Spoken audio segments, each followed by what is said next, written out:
O mountains of Mecca, bear witness that to the oneness of Allah do I testify.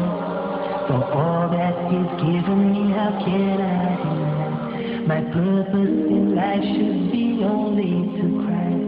La ilaha illallah, Muhammadur Rasulullah. There is no God but Allah. Muhammad is His messenger. La ilaha illallah, Muhammadur Rasulullah. There is no God but Allah. Muhammad is His messenger. Allahumma salli ala Muhammad Rasulillah. Allahumma salli ala Muhammad Nabi Allah. Allahumma salli ala Muhammad Rasulillah. Allahumma salli ala Muhammad Rasulullah. Assalamu alaikum wa rahmatullahi wa barakatuh, and welcome to the program Muslims in America. The religion of Islam is the fastest growing religion in the world, and the majority of that growth is taking place right here in the United States of America. According to most reliable estimates, there are more than 7 million Muslims living in the United States of America. Muslims have become valuable and vital assets to the American society. So please join me as I travel around the USA and introduce you, my viewers, to a few of the many Muslims in America. And welcome back to the program Muslims in America. We're traveling around the United States of America, and we've come to one of the most remote states in the United States, which is Alaska, and we're in the city of Anchorage, Alaska. And alhamdulillah, Islam is spreading around the world and around the United States and the most remote corners of the United States.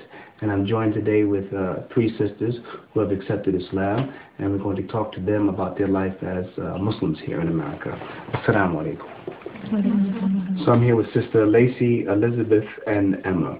So sisters, before we begin, if each of you could just tell me a bit about yourself and how you came to accept Islam. I came to accept Islam because I spent a long time looking for a religion that fit me.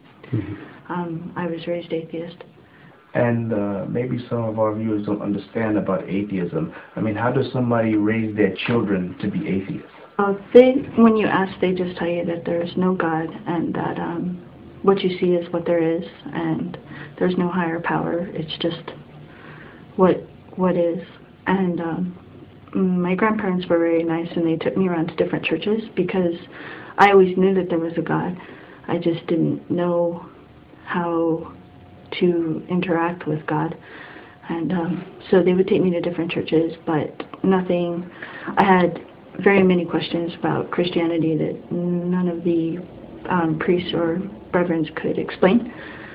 So then I became Buddhist, and I was Buddhist for probably 6 years. And I didn't really feel very comfortable with a lot of the issues within Buddhism, so I started looking around at religion. Just ask you, what are some of the issues in Buddhism?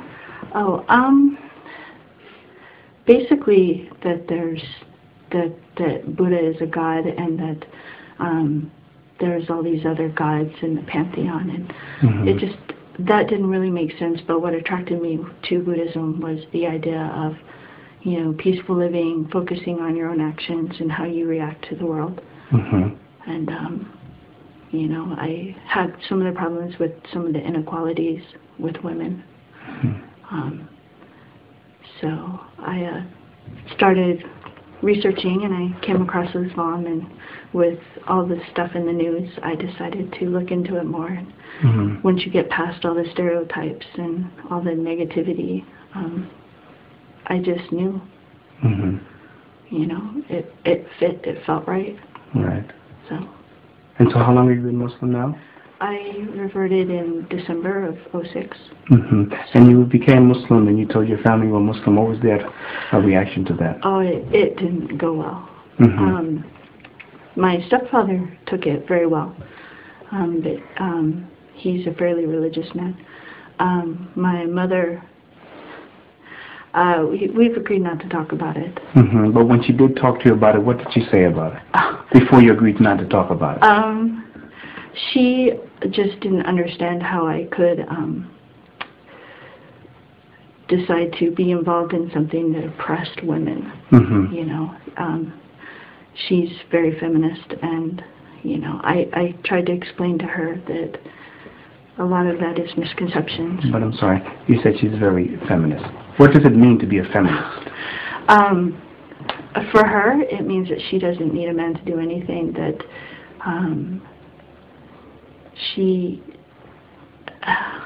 I don't know how to explain it. She just doesn't have any use for men, and that she believes men oppress women, not just Muslim men, but all men, and that, you know, she's just fine by herself.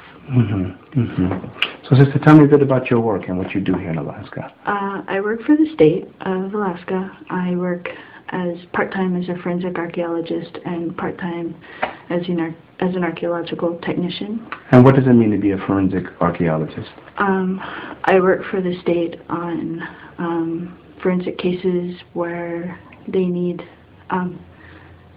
individuals identified. So is it only that work, or do you find old bones from mammals and dinosaurs? I do both. I started out with regular archaeology, and then I specialized. Right, alhamdulillah. Okay, sister, if you can just tell us now a bit about yourself and how you came to Islam and your background. Well, my background, both of my parents were Alaskan. They were Christian.